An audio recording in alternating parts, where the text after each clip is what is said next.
couple of years ago, as some of you know, that I started a herbal company by name Nambu Botanicals.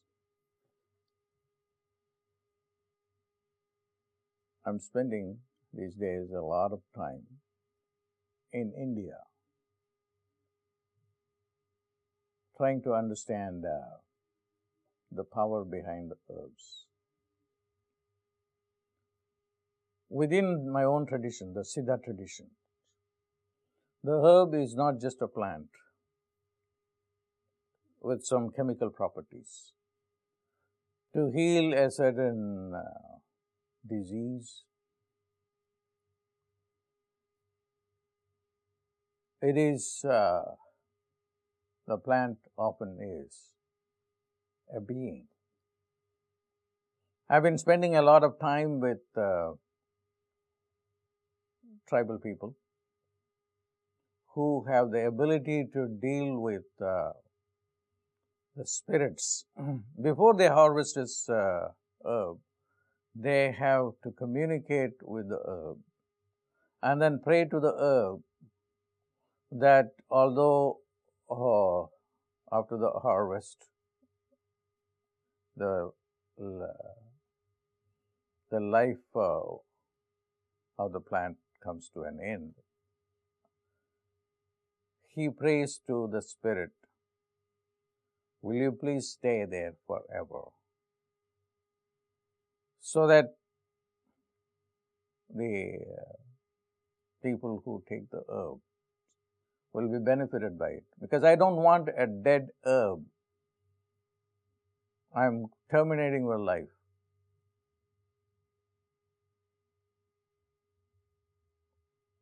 But you have the power to keep your energy there.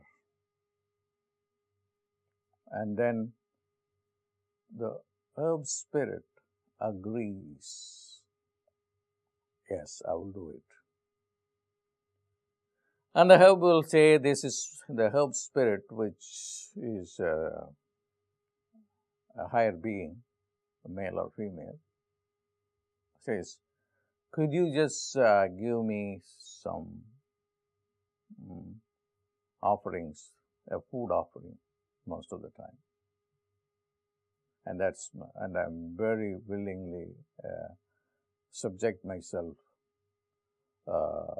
to the process where you will dig me out of the ground, but I will keep the energy intact, although the life of the plant is gone. This might appear to be superstitious. It's not superstition. It is literally true. Because the herbs do not only have chemical properties, they have magical properties. That's another dimension of the herbs. All the herbs that we do, we sell through my organization, the Nambu Botanicals. They're all very powerful beings. If you go to the ethnobotanical literature, we talk about the mythology of these herbs. For instance, the one that Eclipta alba, the brain chakra one. Swami Ramalingam was personally responsible for making it the most important one, because for him it is the one that can give you evolution. It's not only just make your brain better, but also evolve the soul. It will also be responsible for evolving the body, evolving the soul. Or the turmeric is another one. Now, for the first time, the West is beginning to understand the power behind turmeric. Again, the turmeric is a goddess. Even today, turmeric is worshipped as a goddess. Not simply among the tribals, but among everyone. And it is also a prosperity herb. So if we go and say this turmeric will give you prosperity, it may appear to be a superstitious belief, but it is not true as far as the Siddhas who discovered the property of the turmeric to produce wealth. And now, there are medical applications of that within the Siddha tradition.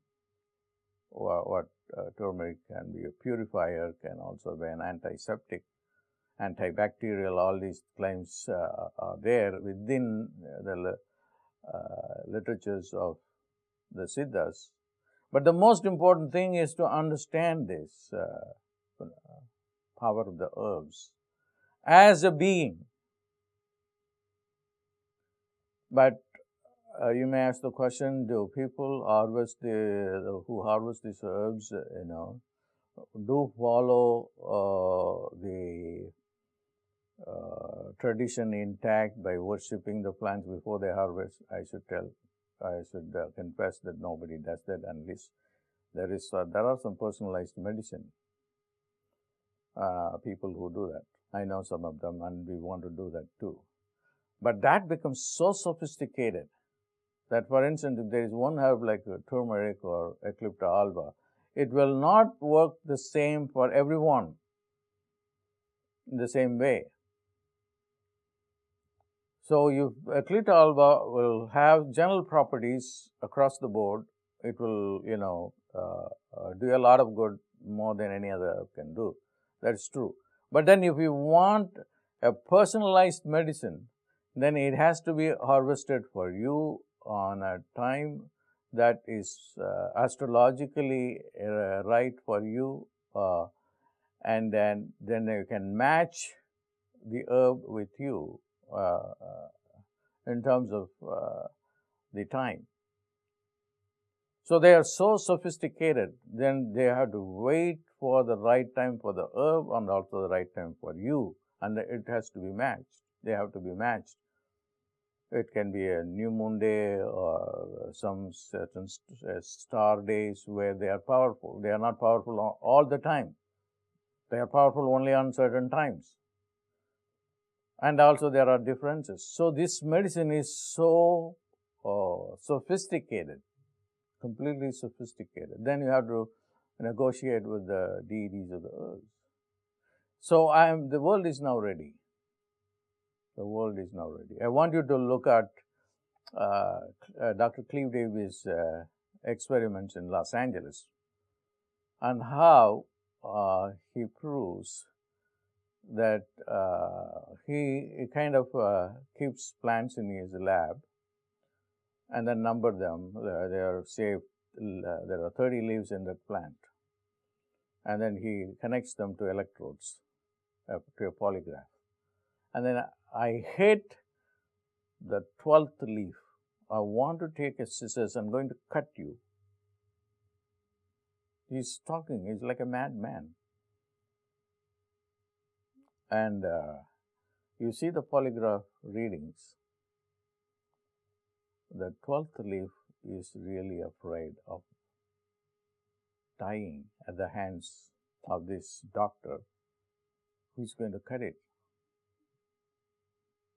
Interestingly enough, it's all in the YouTube. You can go, Dr. Cleve Davis. Now, he can fake also. He can fake emotions. He doesn't have the true emotions. He's kidding, for instance, that he's not really meaning to cut the leaf. When he does that, the leaf doesn't do anything because the leaf knows that you are kidding. So the leaf knows you are kidding or you are serious. Maybe sometimes the police should work with the plants to find whether somebody is lying or really speaking the truth.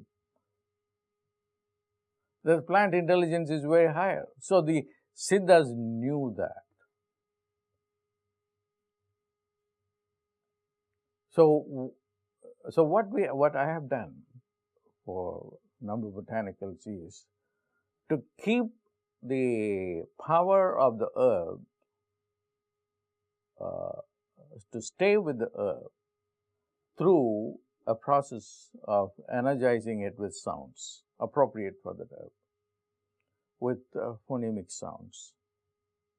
So all the herbs are phoneme induced, and we are now in the process of developing studies what happens to a phoneme induced infused herb versus non infused herbs, and then compare them.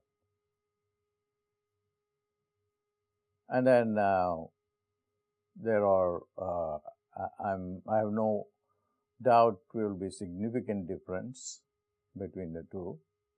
And then there are so many testimonials have come up, and I want people to take advantage of this herbal medicine, the Siddha medicine, herbal. In India, it's called a medicine, but in the West, it's a supplement. It is called. But within the Indian context, these leaves, the herbs are called medicine, and then it's approved within India. But these herbs, when they work along with the sounds, they become a lot more powerful. And I'm confident that down the road, there will be more recognition by the scientific community about the plants as beings and the sounds keeping their energy together. So I'll do more videos for you on this subject. God bless.